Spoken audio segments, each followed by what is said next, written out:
Hello knitters, Barbara Benson here. I'm an independent knitwear designer who also likes to make videos here on my YouTube channel, Watch Barbara Knit. Make sure to check in the description below the video where you will find links to everything I mentioned in this video, including how to get my patterns to knit up for yourself, how to join the Watch Barbara Knit Facebook group, and how to support me on Patreon. Today, you saw the title, I have 3 blocking tools that you probably already have in your house, didn't know were blocking tools, and will make your blocking life a heck of a lot easier. And they're tools that you're probably not going to buy in a knitting store. So you're like, what is that? I just wanted to do 3 because these are 3 indispensable tools that I use all the time when I'm blocking. I'm gonna start with what is possibly the most boring one, but the one that I will get on my soapbox about.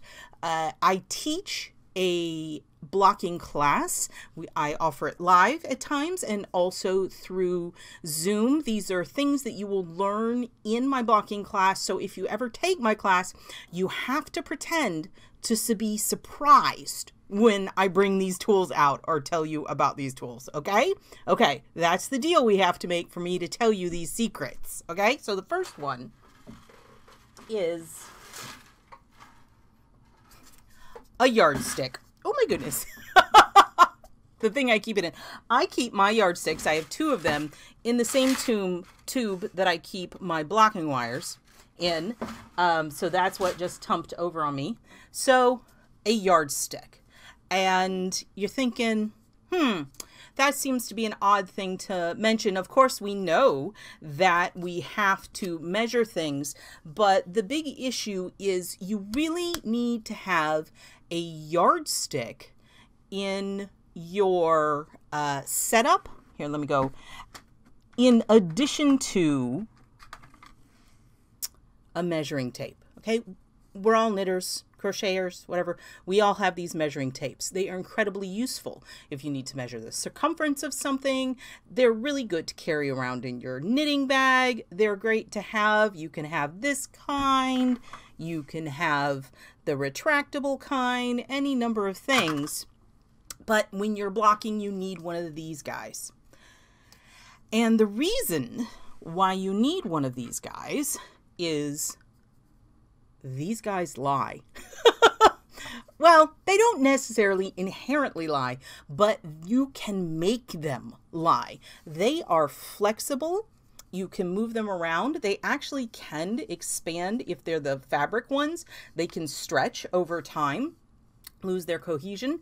But you can sort of make these measure whatever you want them to measure. You know, you can fudge it. These you can manipulate. They're flexible. These are rigid. These you can't fudge. They are straight and the numbers are on there and they're not flexible, and they just are really important to have.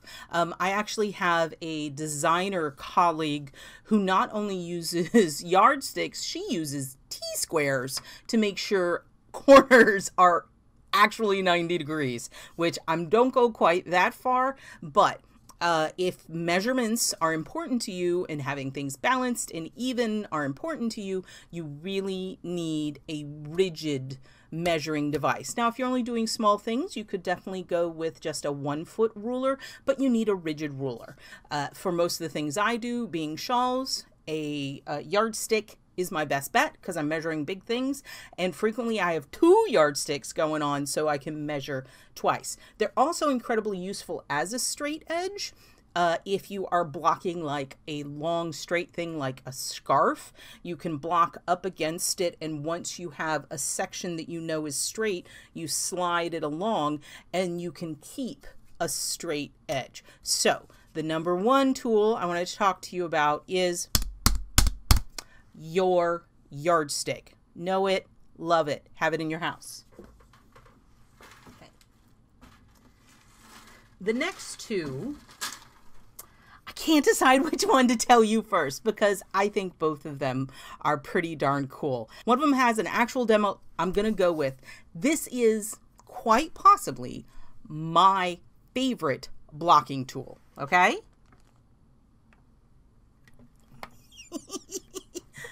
It's a salad spinner. Okay, so I adore salad spinners. And honestly, I may have even mentioned this on, I may have even mentioned this in a previous blocking video. You know, I cannot preach the salad spinner gospel enough. They are incredibly useful for blocking if you are working with relatively small things. Well, relatively not giant things. If you're getting into Afghans and things like that, obviously the salad spinner isn't going to work unless you have an industrial grade one. But if you're knitting a sweater in pieces or a smaller garment or accessories, your salad spinner is a wonderful tool to have in your knitting repertoire. Now, you need to make sure that this is not the salad spinner that you use to make salad, because we're going to soak our pieces in here with wool wash and the dyes that are sometimes used in knitting yarn, in dyeing the yarns. It's not something you want anywhere near your food. So I have 2 salad spinners in my home. One is in the kitchen. It's for salad. And then this is the yarn one. And this is actually the second yarn one because I straight up busted the first one. I used it so much. And essentially what you do is you run your lukewarm water in here. You leave the basket in. You put in your wool wash. You put in the thing you're knitting. You let it soak for 20 minutes. And then you can just pull the basket out. Hold it so that it keeps on draining. Dump your water. Put it back in. Stick this on top. And then you can spin the excess water out of your work. The centrifugal force is not going to damage or do anything to your knitwear. I mean, if it gets off balance, reach in there, fix it. But this is, instead of rolling it through a progression of towels to squish the water out, you spin the water out. You spin it. Once you get water out, take the lid off, take the basket out, dump the water, put the basket back in, spin it some more. You will find the bigger the piece, the bulkier the yarn, the more times you have to spin it, and you'll be amazed how much water you can get out. You get it to the damp point, and then you're ready to block it. But it's just one of my favorite things because it's just spinny. I put it in the sink, spinny, spinny, spinny, and you can carry it around. That's like if I am doing the water part in, oh, stay. It's trying to roll off my desk. If I'm doing the water part in my bathroom, but blocking in another bedroom or clear across the house, I can carry my damp piece around in this and know that it is fully supported, because if you're carrying a damp piece, especially like a sweater, and like an arm falls out of your carefully gathered ball, the weight of the water in the yarn can distort stitches. So having it fully supported is a really good thing. So salad spinner, Mr. Salad Spinner, is my number 2 possibly surprising blocking tools that you may not be using yet, but that you should. And then we're going to stick him down here. The third thing I want to mention to you, you're probably not going to get in a yarn store. You might be able to find it in the grocery store, but I personally get mine at the party store. Balloons! Now, balloons are wonderful blocking tools for a specific niche of blocking, which is blocking hats.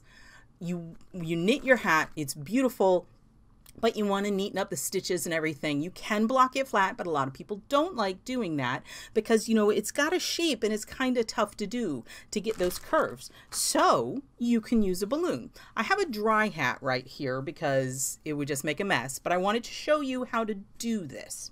Now, I just have my hat. The brim would be down, right? And let's assume that we have soaked this, spun it through the salad spinner, and it's damp. The first thing we want to do, get ourselves a balloon, And I have, these are 12-inch balloons. Never needed anything bigger. You're going to blow it up a little bit. See, nobody's head is that big. Now, of course, if you're doing a baby hat, you're not going to blow it up this big. But we're blowing it up enough that we can start working with the hat. Now, what you're going to do is you're going to place your hat on a flat surface and kind of fiddle with it so that it's laying open like this, like a bowl, right? And you've got your center visible. Then you're going to take your balloon and set it and center it on it. Now, all of this is being done while it's on a flat surface, not on my hand, so that you're not distorting any of the things. Then what you can do is gather it up, and at that point, pick it up off, and the dampness will cause the hat to fall around the balloon. You want to make sure it's nice and centered, see? And then once you have the balloon in the hat, you then, now I have not tied it off, you then go in here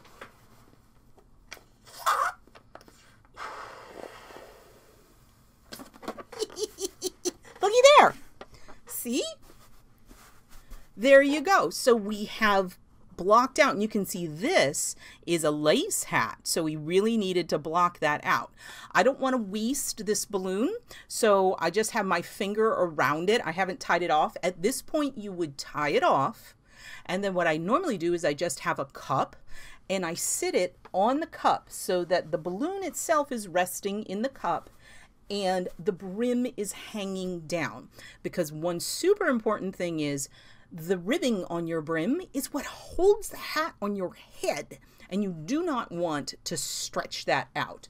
So you can see by the shape of the balloon, it's stretching out and blocking the decorative portion of the hat, but the ribbing is all hanging, and what you would do is sort of pull it down and make sure the ribbing is off the balloon itself, and you can even pinch this in to make sure it maintains its grabbiness, which is why you did ribbing in the first place. But you let it, you sit it dry, and there you go. Now you're going to have to pop the balloon to get the hat out of it, but once it's dry, it has served its purpose. And so there we go. See how it's, you can see the green below it. You see how it opened it up, and is just a wonderful way to block a slouchy or beanie style balloon. If you get into berets, you kind of want to block those over lids, like lids of bowls and things like that is the best way I've found, because they block flat, and you can actually get away with just blocking them flat because they're berets. They're supposed to be flat. So that is the third blocking tool that I wanted to talk to y'all about. It's a balloon. So I still have the balloon, didn't want to waste it. And I have had this bag of balloons probably for 5 years. I don't make a whole lot of hats. If you make a lot of hats, you might need more balloons. So there we go.